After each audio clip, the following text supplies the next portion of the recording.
에스겔서 20장 1절부터 26절까지 말씀 우리 한 목소리로 같이 봉독하겠습니다. 일곱째 해의 다섯째 달 열째 날에 이스라엘 장로 여러 사람이 여호와께 물으려고 와서 내 앞에 앉으니 여호와의 말씀이 내게 임하여 이르시되 인자야 이스라엘 장로들에게 말하여 이르라. 주 여호와께서 이렇게 말씀하셨느니라. 너희가 내게 물으려고 왔느냐? 내가 나의 목숨을 걸고 맹세하거니와 너희가 내게 묻기를 내가 용납하지 아니하리라. 주 여호와의 말씀이니라. 인자야 내가 그들을 심판하려느냐? 내가 그들을 심판하려느냐? 너는 그들에게 그들의 조상들의 가증한 일을 알게 하여 이르라. 주 여호와께서 이같이 말씀하셨느니라. 옛날에 내가 이스라엘을 택하고 야곱 집의 후예를 향하여 내 손을 들어 맹세하고 애굽 땅에서 그들에게 나타나 맹세하여 이르기를 나는 여호와 너희 하나님이라 하였노라. 그날에 내가 내 손을 들어 그들에게 맹세하기를 애굽 땅에서 인도하여 내어 그들을 위하여 찾아두었던 땅 곧 젖과 꿀이 흐르는 땅이요 모든 땅 중에 아름다운 곳에 이르게 하리라 하고 또 그들에게 이르기를 너희는 눈을 끄는 바 가증한 것을 각기 버리고 애굽의 우상들로 말미암아 스스로 더럽히지 말라. 나는 여호와 너희 하나님이니라 하였으나 그들이 내게 반역하여 내 말을 즐겨 듣지 아니하고 그들의 눈을 끄는 바 가증한 것을 각기 버리지 아니하며 애굽의 우상들을 떠나지 아니하므로 내가 말하기를 내가 애굽 땅에서 그들에게 나의 분노를 쏟으며 그들에게 진노를 이루리라 하였노라. 그러나 내가 그들이 거주하는 이방인의 눈앞에서 그들에게 나타나 그들을 애굽 땅에서 인도하여 내었나니 이는 내 이름을 위함이라. 내 이름을 그 이방인의 눈앞에서 더럽히지 아니하려고 함이었음이라. 그러므로 내가 그들을 애굽 땅에서 나와서 광야에 이르게 하고 사람이 준행하면 그로 말미암아 삶을 얻을 내 율례를 주며 내 규례를 알게 하였고 또 내가 그들을 거룩하게 하는 여호와인 줄 알게 하려고 내 안식일을 주어 그들과 나 사이에 표징을 삼았노라.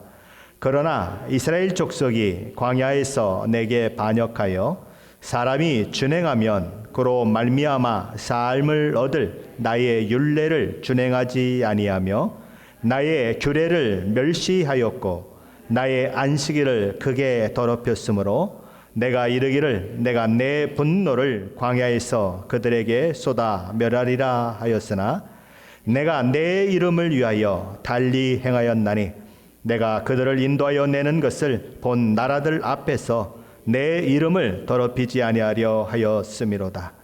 또 내가 내 손을 들어 광야에서 그들에게 맹세하기를 내가 그들에게 허락한 땅 곧 젖과 꿀이 흐르는 땅이요 모든 땅 중에 아름다운 곳으로 그들을 인도하여 드리지 아니하리라 한 것은 그들이 마음으로 우상을 따라 나의 규례를 업신여기며 나의 율례를 행하지 아니하며 나의 안식일을 더럽혔음이라.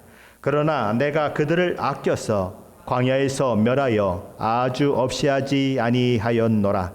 내가 광야에서 그들의 자손에게 이르기를 너희 조상들의 율례를 따르지 말며 그 규례를 지키지 말며 그 우상들로 말미암아 스스로 더럽히지 말라. 나는 여호와 너희 하나님이라. 너희는 나의 율례를 따르며 나의 규례를 지켜 행하고 또 나의 안식일을 거룩하게 할지어다. 이것이 나와 너희 사이의 표징이 되어 내가 여호와 너희 하나님인 줄을 너희가 알게 하리라 하였노라. 그러나 그들의 자손이 내게 반역하여 사람이 지켜 행하면 그로 말미암아 삶을 얻을 나의 율례를 따르지 아니하며 나의 규례를 지켜 행하지 아니하였고 나의 안식일을 더럽힌지라. 이에 내가 이르기를 내가 광야에서 그들에게 내 분노를 쏟으며 그들에게 내 진노를 이루리라 하였으나 내가 내 이름을 위하여 내 손을 막아 달리 행하였나니 내가 그들을 인도하여 내는 것을 본 여러 나라 앞에서 내 이름을 더럽히지 아니하려 하였음이로다. 또 내가 내 손을 들어 광야에서 그들에게 맹세하기를 내가 그들을 이방인 중에 흩으며 여러 민족 가운데에 해치리라 하였나니 이는 그들이 나의 규례를 행하지 아니하며 나의 율례를 멸시하여 내 안식일을 더럽히고 눈으로 그들의 조상들의 우상들을 사모함이며 또 내가 그들에게 선하지 못한 율례와 능히 지키지 못할 규례를 주었고 그들이 장자를 다 화제로 드리는 그 예물로 내가 그들을 더럽혔은즉 그들을 멸망하게 하여 나를 여호와인 줄 알게 하려 하였음이라. 아멘. 수고하셨습니다. 하나님께서는 하나님의 뜻을 물으려고 에스겔 선지자를 찾아온 여러 장로들에게 너희가 내게 물으려 왔느냐라고 말씀하시면서 마치 속이 뒤틀려서 얼굴을 확 돌려버리시는 것처럼 그렇게 하십니다. 너희가 내게 물으러 왔느냐? 내가 나의 목숨을 걸고 맹세하거니와 너희가 내게 묻기를 내가 용납하지 아니하리라. 참 엄청난 표현이에요. 죽으실 수 없는 하나님이 나의 목숨을 걸고 맹세한다. 내가 결코 대답하지 않겠다라고 말씀하십니다. 왜 하나님께서는 속이 뒤틀리셨을까요? 왜 하나님은 하나님의 뜻을 물어온 이스라엘 장로들을 향하여서 그렇게까지 철저하게 외면하셨을까요? 그 이유는 이스라엘 백성들이 과거부터 현재까지 하나님을 참으로 믿지 않을 뿐만 아니라 자신의 죄악과 허물을 회개하지 않고 완악한 태도를 보였기 때문입니다. 하나님을 그들은 찾아왔어요. 그러나 그들 마음속에는 하나님을 경외하는 마음도 없습니다. 하나님께 순종하는 마음도 없습니다. 그저 우상 숭배를 하듯이 하나님께로부터 단물만 빼먹고 싶은 마음이 있을 뿐인 것입니다. 그런 그들의 마음속 깊은 속을 들여다보시는 하나님, 반역과 불순종의 마음을 들여다보시는 하나님께서는 이스라엘 백성들의 불신과 완악함이 어떠한지를 그들에게 알게 하시기 위해서 과거서부터 현재까지 그들이 하나님 앞에 어떻게 행했는지를 이제 이야기를 하시는 것입니다. 첫 번째로 하나님께서 말씀하시는 것은 먼 과거 이스라엘 백성들이 애굽에서 있었을 때에 어떤 패역한 행동을 했는가 하는 것입니다. 하나님께서는 아주 오랜 옛날에 애굽에 있는 이스라엘 백성들을 택하시고는 나는 여호와 그들의 하나님이다라고 말씀하시면서 그들을 애굽 땅에서 인도하여 내어서 하나님께서 이스라엘 조상인 아브람과 이삭과 야곱에게 약속하셨던 대로 그들을 젖과 꿀이 흐르는 땅인 가나안 땅으로 그렇게 들어가게 하시겠다고 맹세하셨습니다. 근데 하나님께서는 어떻게 맹세하셨다고 말씀하시냐면 5절에 보면 내 손을 들어 맹세하였다. 6절에서 보면 내 손을 들어 그들에게 맹세했다라고 또한 말씀하십니다. 이스라엘 백성들이 우상을 숭배하고 하나님을 잘 알지 못할 때에도 하나님께서는 그들을 찾아오셨고 당신의 백성으로 택하시고 그들에게 은혜로운 언약을 맺고 그 언약에 당신 자신을 스스로 묶으셨어요. 그리고 그 맹세하신 언약을 홀로 신실하게 지켜내시는 것입니다. 이스라엘 백성들의 반역, 이스라엘 백성들의 불순종에도 불구하고 하나님은 끊임없이 자기 언약을 생각하시면서 그 언약을 지켜나가시는 그런 모습을 보이고 있는 것이죠. 이렇게 신실하신 하나님, 언약을 지키시는 하나님께서는 이스라엘 백성들을 애굽 땅으로부터 불러내어서 가나안 땅에 들어가 살게 하시겠다고 하는 약속을 하시면서 딱 한 가지를 그들에게 요구하십니다. 그건 뭐냐면 우상 숭배를 버리라고 하는 조건이에요. 오늘 본문 7절 말씀인데 한번 같이 읽어봅니다. 7절 말씀입니다. 또 그들에게 이르기를 너희들은 눈을 끄는 바 가증한 것을 각기 버리고 애굽의 우상들로 말미암아 스스로 더럽히지 말라. 나는 여호와 너희 하나님이니라 하였으나. 하나님께서는 그들의 눈을 끄는, 그들이 섬기면은 복을 줄 것 같이 느껴지고 그들이 섬기면 평안을 줄 것처럼 느껴지는 그렇게 눈이 끌리는 대로 가증한 우상들을 섬기지 말고 그들로 인해서 스스로 더럽히지 말고 그 모든 것들을 내버리라고 말씀하십니다. 왜냐하면 그들의 구원자여 그들의 인도자시여 그들을 가나안 땅으로 이끌어 들이시는 하나님만이 그들의 하나님이요 그들에게 복과 은혜를 주시는 분이요 생명을 주시는 그런 하나님이시기 때문이죠. 그러나 이스라엘 백성들은 그러지 못하는 것입니다. 이스라엘 백성들은 하나님을 반역합니다. 하나님의 말씀을 듣지 않습니다. 그들은 자기들의 눈이 끌리는 대로 행하는 것입니다. 자기 소견에 좋은 대로 행하는 거죠. 가정한 것을 버리지도 않습니다. 애굽의 우상들을 섬기는 것으로부터 떠나지도 않습니다. 그러나 그럼에도 불구하고 하나님께서는 그들을 버리지를 못하세요. 왜냐하면 당신 자신의 이름 때문에 버리지 못하십니다. 9절 말씀입니다. 한번 읽어보시죠. 9절입니다. 그러나 내가 그들이 거주하는 이방인들의 눈앞에서 그들에게 나타나 그들을 애굽 땅에서 인도하여 내었나니 이는 내 이름을 위하니라. 내 이름을 그 이 이방인의 눈앞에서 더럽히지 아니하려고 행하였음이니라. 하나님은 당신의 자존심을 접으셨습니다. 수백 년 전에 이스라엘 조상 아브라함에게 주신 약속을 지키시기 위해서 당신 자신의 자존심을 버리고 그 죄 많은 이스라엘 백성들을 품으셨습니다. 마치 완전히 거짓 몰골을 하고 나타났던 탕자를 그 아버지가 품듯이 그렇게 품어주셨습니다. 만일 하나님께서 이스라엘 백성들이 패역하다고 애굽으로부터 구출해 내지 않고 애굽에다가 방치하셨다면 어떤 일들이 일어날까요? 세상 사람들은 여호와 하나님을 가리켜서 이렇게 말할 것입니다. 여호와 하나님은 자기 스스로 한 약속도 지키지 않는 신이다 라고 그들은 비아냥거릴 것입니다. 그러기에 당신의 이름에 먹칠이 되지 않기 위해서 하나님께서 아브라함과 이삭과 야곱에게 언약하신 그 언약의 말씀대로 이스라엘 백성들은 여전히 마음에 들지 않고 이스라엘 백성들은 여전히 죄 가운데 있고 우상을 섬기고 하나님도 제대로 알지 못하는 그런 상황 가운데 있지만 그럼에도 불구하고 그들을 애굽으로부터 구출해 내는 그 일을 하셨다는 것입니다. 하나님께서 이스라엘 백성들에게 행했던 그 일은 사실은 우리를 향해서 하셨던 일이기도 합니다. 우리가 아직 죄인 되었을 때에 그리고 우리가 죄의 굴레로부터 벗어나고 싶은 생각도 없고 죄에 뒹굴면서 그 죄를 즐기고 있을 때에 하나님께서는 저와 여러분을 먼저 찾아오셨어요. 저와 여러분의 그리고 죄의 굴레를 저와 여러분의 죄의 멍에를 부러뜨려 주셨습니다. 저와 여러분이 뭐가 잘났겠습니까? 아니에요. 저와 여러분을 사랑하시는 하나님의 다음이 없는 은혜의 결과인 것입니다. 저 여전히 죄인 되었을 때 찾아오신 하나님의 은혜인 거죠.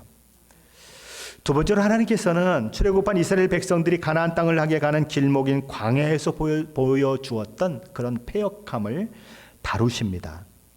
하나님께서 이스라엘 백성들을 출애굽시키시기 위해서 이집트에 10가지 재앙을 내리셨습니다. 이를 통해서 천지를 창조하신 하나님이여 전능하신 하나님이라고 하는 사실을 이집트 사람들에게 인식시켰을 뿐만 아니라 또한 하나님을 잘 알지 못하고 있는 이스라엘 사람들에게도 인식시켜 주셨습니다. 그리고 그 놀라운 기적을 통해서 이스라엘 백성들은 애굽의 노예됨으로부터 해방되게 되죠.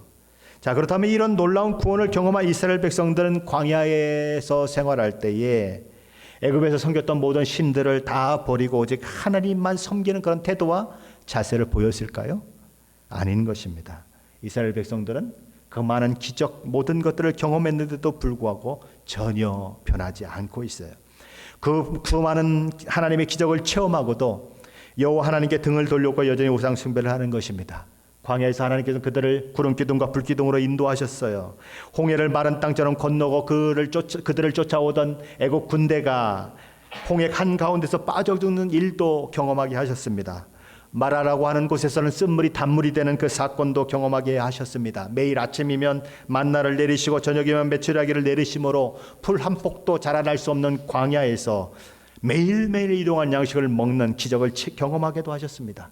커다란 바위가 갈라지고 그곳으로부터 생수가 칼칼 쏟아져 나와서 온 백성과 가축들이 물을 흡족하게 먹고 그런 정말 갈증을 해결하는 그런 놀라운 기적도 체험했습니다. 그리고 하나님께서는 그들에게 그런 기적만 체험하게 하신 것이 아니라 시내산에서 시내산 언약을 통해서 십계명을 비롯한 여러 규례들을 주셨습니다.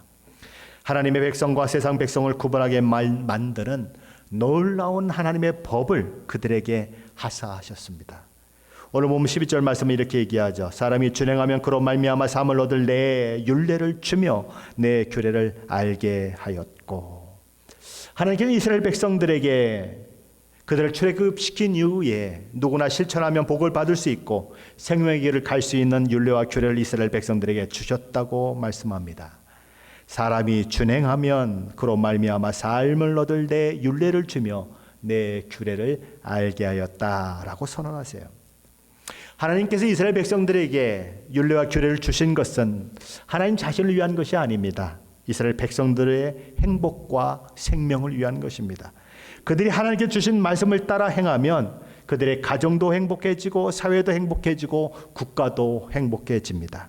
그들이 하나님의 말씀을 따라 살면 자신만 행복해지는 것이 아니라 그 이웃 모든 사람들이 다 행복해질 수밖에 없습니다. 왜냐하면 율법 속에는 이웃에 대한 인권, 이웃에 대한 자산권 보호, 이웃에 대한 사랑의 이런 모든 정신들이 다 담겨있기 때문에 그런 것이죠. 하나님께서 이스라엘 백성들에게 주신 율법은 그들이 지키지 않으면 죽게 하려고 주신 율법이 아닌 것입니다. 그들이 지킬 수 없는 무거운 짐을 일부러 지워놓고는 네가 왜 짐을 못 지워놓냐고 꾸중하기 위해서 주신 그런 율법도 아닌 것입니다.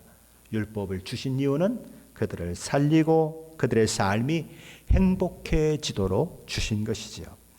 그러게 시편 저자는 시편 119편에서 무려 276절이나 되는 말씀을 통해서 하나님의 말씀인 율법의 은혜로움과 생명력을 찬양하고 있습니다. 계속 율법에 대해서 얘기하고 있어요. 계속 하나님의 말씀에 대해서 276절이나 되는 그 긴 절을 통해서 이야기하고 있는 것입니다. 그러나 이스라엘 백성들은 결과적으로 그 은혜로 주어진 율법 때문에 죽게 됩니다. 왜 생명을 주어야 하고 복을 주어야 할 율법이 그들에게 죽음을 가져오게 만들었을까요? 그것은 그들이 하나님의 율법을 따라 순종하기를 거부하고 자기 생각과 자기 뜻을 따라 살았기 때문입니다. 그래서 하나님께서 그들의 복과 행복을 위해서 주셨던 율법이 오히려 그들을 죽이는 역할을 하게 되는 것입니다. 자, 그러면 또 하나님께서 또 무엇을 이스라엘 백성들에게 주셨을까요? 오늘 보면 12절 말씀입니다. 함께 읽어봅니다. 12절입니다. 또 내가 그들을 거룩하게 하는 여호와인 줄 알게 하려고 내 안식일을 주어 그들과 나 사이에 표징을 삼았노라. 하나님께서는 나는 이스라엘을 거룩하게 하는 하나님이시다라고 선언합니다. 그리고 그 사실을 알게 하려고 이스라엘 백성들에게 안식일을 주었으며 그 안식일로 이스라엘 백성과 하나님 사이에 표징을 삼았다라고 말씀하십니다. 자, 이스라엘 백성들이 하나님의 백성된 표시로 우리가 제일 가장 많이 이야기하는 것이 뭐죠? 무엇을 가지고 그들이 하나님의 백성인 표를 삼는다고 하나님 말씀하시죠? 우리가 주로 얘기하는 것 중에 하나는 할례인 것입니다. 그렇죠? 근데 오늘 본문은 할례를 얘기하지 않고 안식일을 얘기하는 것입니다. 하나님의 백성된 표시. 그러면 우리는 그냥 할례를 금방 떠올리는데 하나님께서는 그 할례를 언급하시지 않고 안식일을 언급하고 계신 것입니다. 그러면 왜 하나님께서는 할례가 아니라 안식일을 말씀하고 계실까? 첫째 이유는 할례가 하나님과 이스라엘 백성들 간의 언약의 표징이라는 말씀을 주신 때는 이스라엘 백성들이 출애굽하기 수백 년 전에 일인 반면에 안식일이 하나님과 이스라엘 백성들 간의 언약의 표징이라고 하는 말씀은 이스라엘 백성들이 출애굽한 이후에 주신 말씀이기 때문에 그렇습니다. 할례가 제일 먼저 언급되고 있는 성경은 창세기 17장입니다. 하나님께서 아브라함에게 나타나셔서 너희 중 모든 남자는 할례를 받아라 라고 말씀하시면서 창세기 17장 11절에서 이렇게 말씀하십니다. 너희는 표피를 베어라. 할례를 행하라는 거죠. 이것이 나와 너희 사이의 언약의 표징이니라 라고 말씀하셨습니다.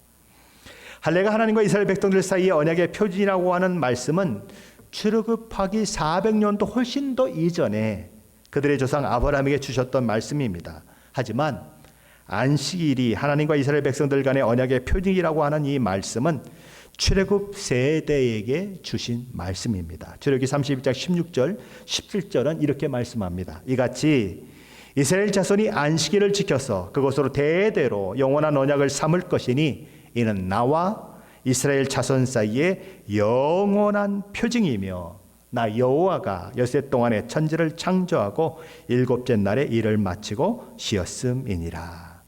출애굽 세대에 하나님과 이스라엘 백성 사이에 영원한 표징이 된 것이 무엇인가? 안식일이에요. 그래서 하나님께서는 출애굽 이후 세대이고 이미 오랜 세월이 더 흐른 에스겔 시대에 할례가 아니라 안식일에 대해서 얘기하는 것입니다. 둘째 이유는 안식일은 하나님의 백성인 이스라엘 백성과 주변의 세상 백성들을 확연하게 구분하게 만드는 날이기 때문에 그렇습니다. 이스라엘 백성들이 애굽의 노예였을 때에는 안식일이라고 하는 것이 없었어요. 왜냐하면 그들의 주인이 애굽 사람들이 그들에게 안식을 허락하지 않았기 때문에 그렇습니다. 그냥 매일 일만 하라고 일을 시켰죠. 하지만 이스라엘 백성들을 출애굽시키시고 이스라엘 백성들의 하나님이요 또 주인이 되시는 하나님께서는 이스라엘 백성들에게 안식일을 주셨어요. 그들에게 쉼을 허락하셨고 하나님을 온전히 예배하는 날로 지키게 하셨습니다. 그러므로 안식일은 이스라엘의 주인이 하나님이시라고 하는 것을 온천하에 아주 선명하게 보여주는 거룩한 날로서 이스라엘 백성들에게 주어진 것입니다. 안식일을 지키며 하나님께 예배를 드린다고 하는 것은 이스라엘 백성들이 하나님의 백성이라고 하는 표시요 증거라는 거죠. 무엇으로 하나님의 백성과 세상 백성들이 구분될까요? 뭘로 세상 백성과 우리 하나님의 백성들이 구분될까요? 누가 더 높은 지위를 가지고 있는가? 누가 더 많은 재물을 가지고 있는가? 누가 더 높은 학식을 가지고 있는가? 그걸로 구분될까요? 누가 건강하게 오래 사는가? 그걸로 구분될까요? 아닌 것이죠. 그 하나님을 예배하는가, 예배하지 않는가 하는 것으로 구분되는 것입니다. 주일을 거룩하게 지키는 것, 주일을 하나님을 온전히 예배하는 날로 드리는 것은 하나님의 백성된 저와 여러분의 특권이고 저와 여러분이 하나님을 경배하고 찬양하는 그 일은 하나님을 인정하는 믿음의 행위인 것입니다.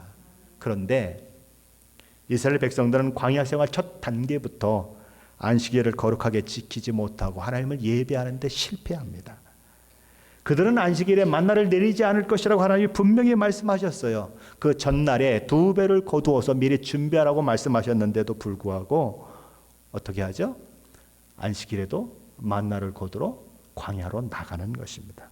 그들은 그렇게 첫 단계에서부터 하나님께서 언약의 표징으로 주신 안식일을 무시하고 그렇게 하나님의 말씀에 순종하지 않는 그런 모습을 보였습니다.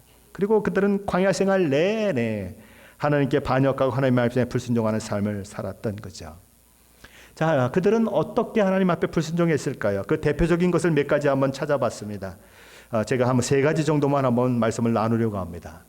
그들이 하나님 앞에 반역했던 일들 중에서 아마 최고의 사건은 그들이 금송아지 형상을 만들어 놓고 이것이 우리를 애굽에서 인도해낸 하나님이다라고 이야기하며 섬겼던 일일 것입니다.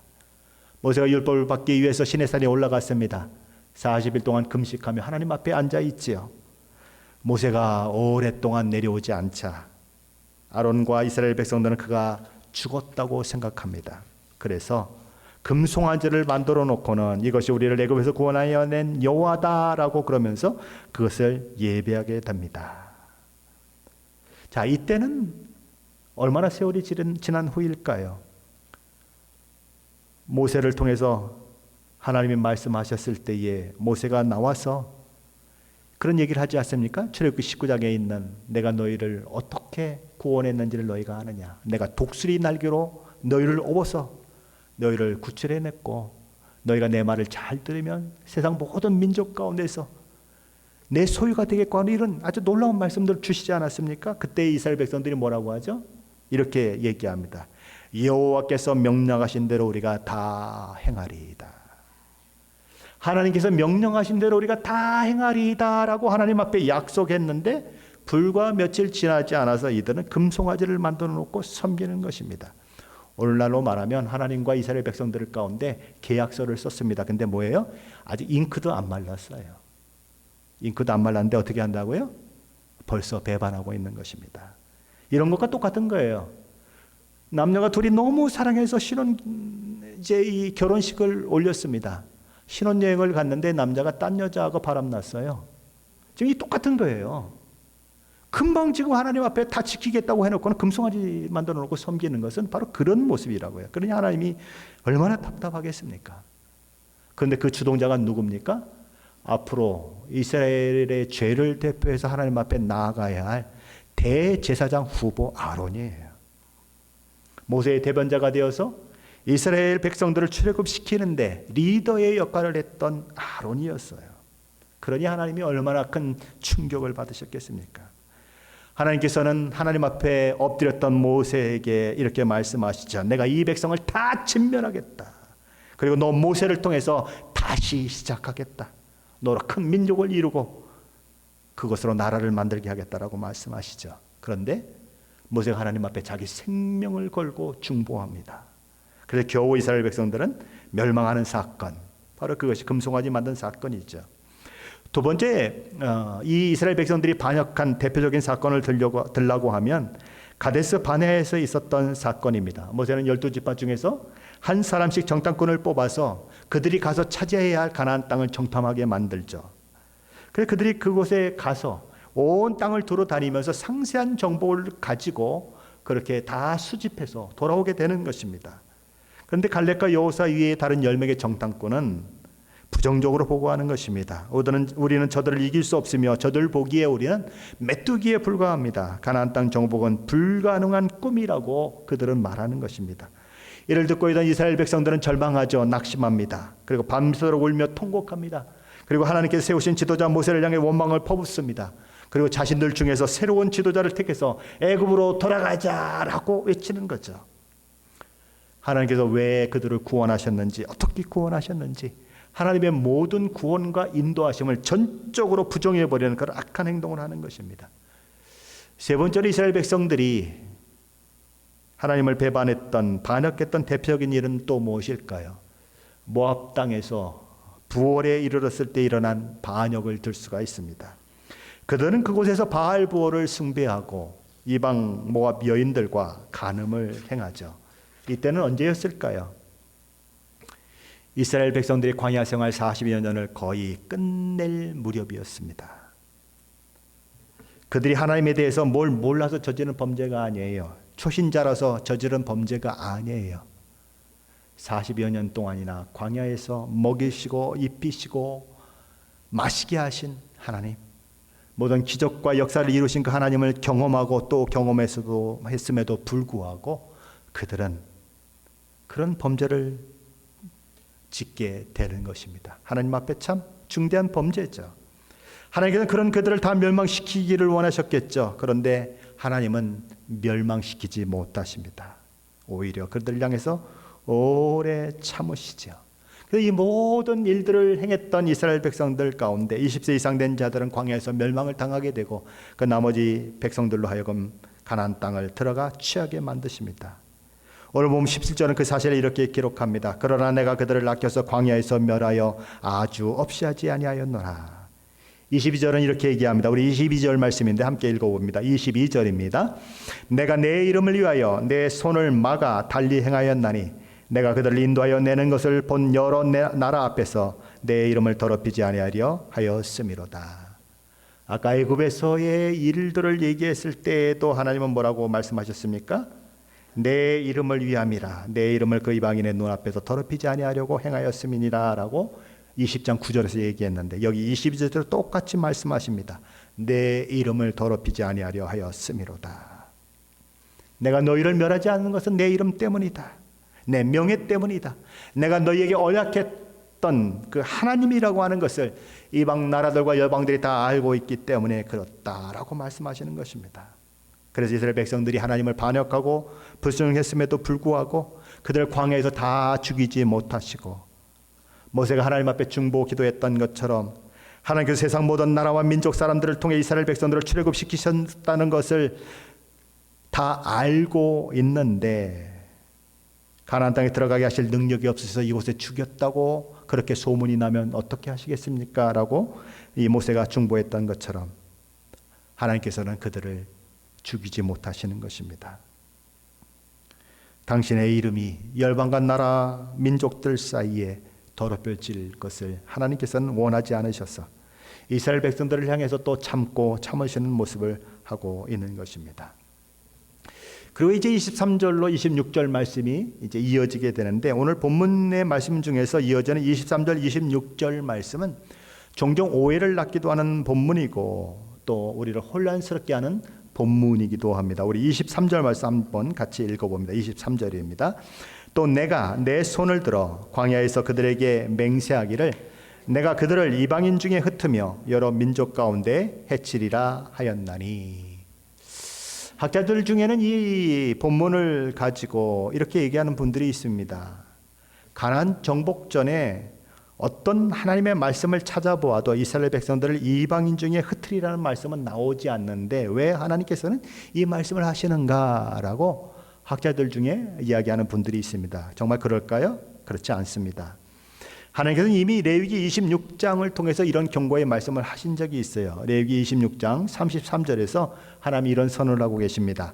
내가 너희를 여러 민족 중에 흩을 것이요 내가 칼을 빼어 너희를 따르게 하리니 너희의 땅이 황무하며 너희의 성읍이 황폐하리라. 하나님이 예언하셨어요.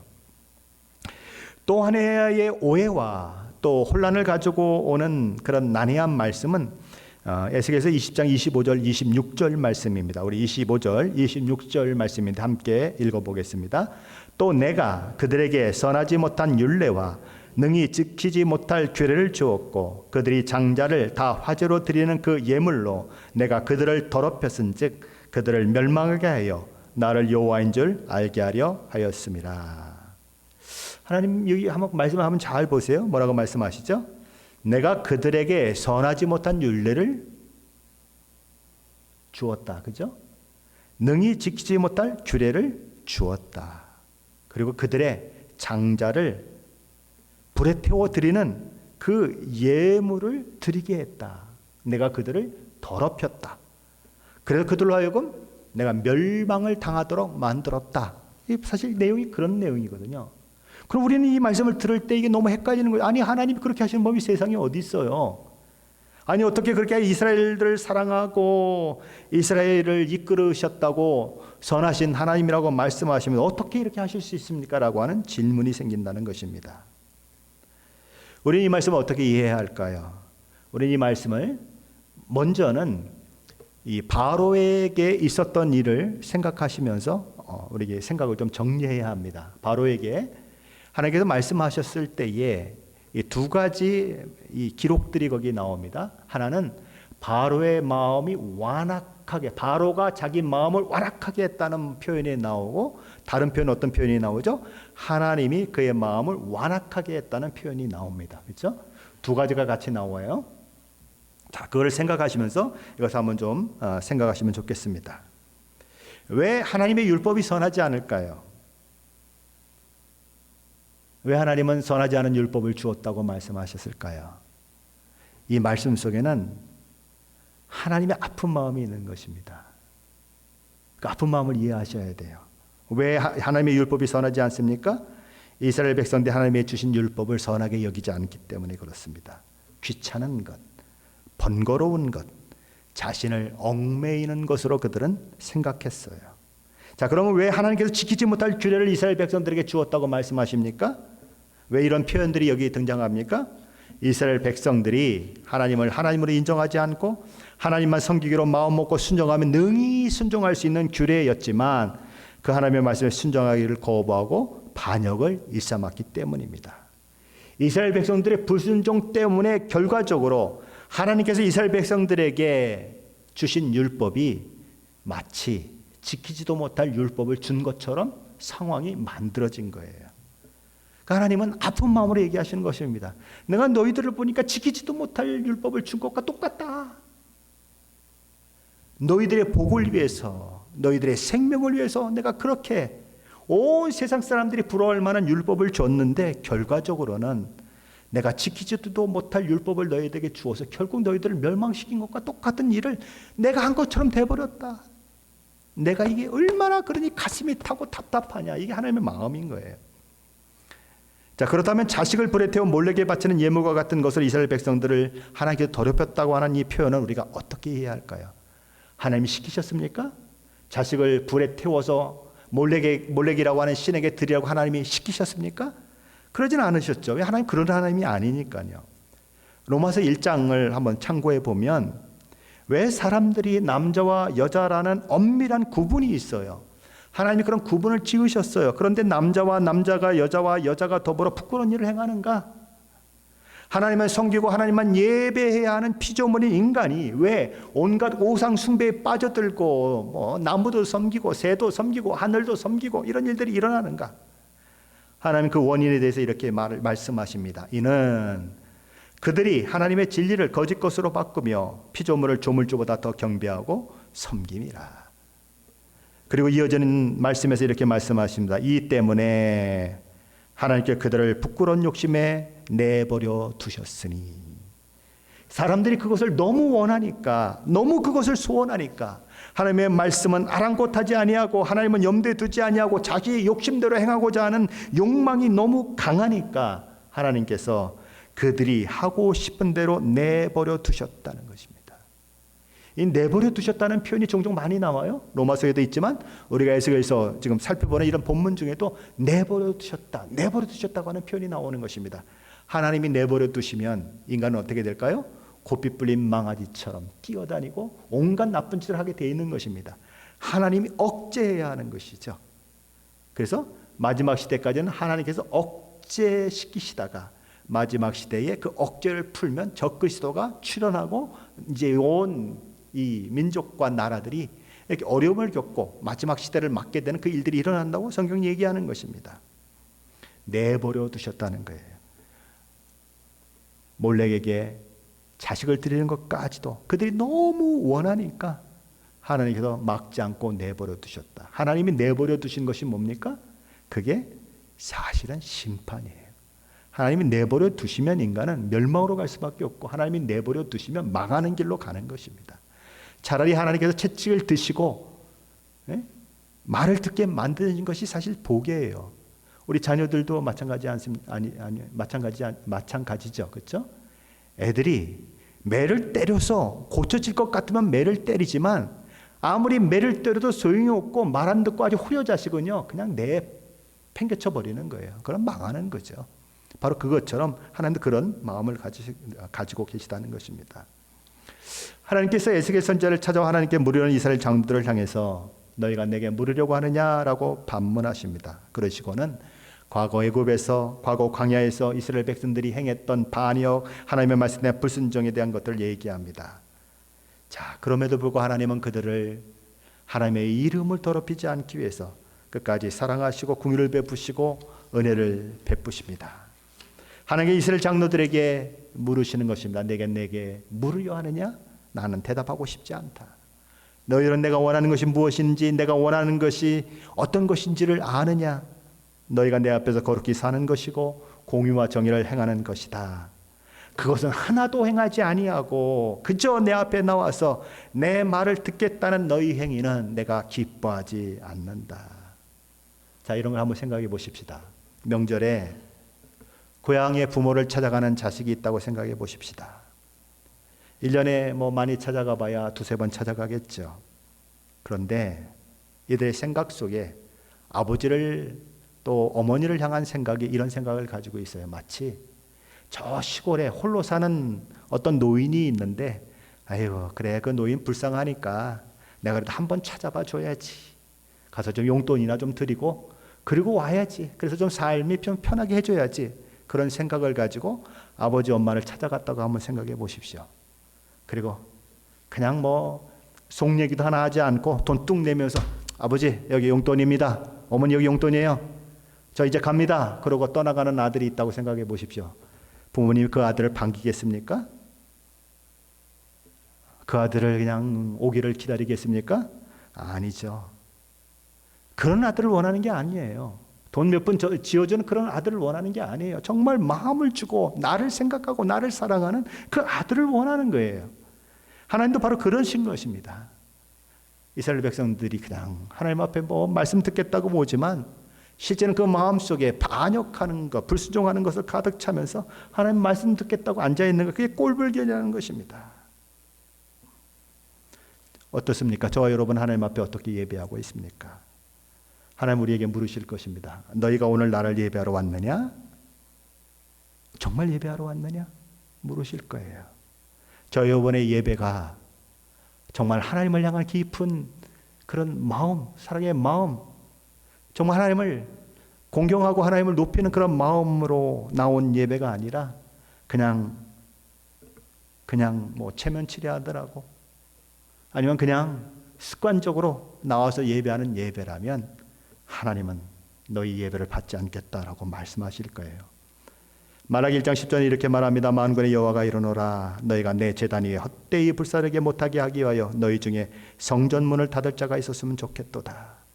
내가 너희를 기뻐하지 아니하며 너희가 손으로 드리는 것을 받지도 아니하리라. 하나님이 기뻐하시는 사람은 하나님을 기뻐하는 사람입니다. 하나님을 진심으로 사랑하고 하나님을 진정으로 예배하며 하나님 말씀에 순종하는 사람이에요. 하나님께서는 사무엘을 통해서 엘리 제사장의 가정에 이런 경고의 말씀을 하신 적이 있습니다. 나를 존중히 여기는 자를 내가 존중히 여기고 나를 멸시하는 자를 내가 경멸하리라. 저와 여러분이 하나님을 예배하러 나올 때에 저와 여러분이 시골을 방문했습니다. 엄마 하고 달려갔는데 엄마가 버선도 신지 않고 달려오는 모습을 한번 생각해 보십시오. 내 아들이 왔구나. 그러고 그냥 버선도 신지 않고 막 마당으로 맨발로 뛰어 나오는 어머니의 모습을 한번 생각해 보십시오.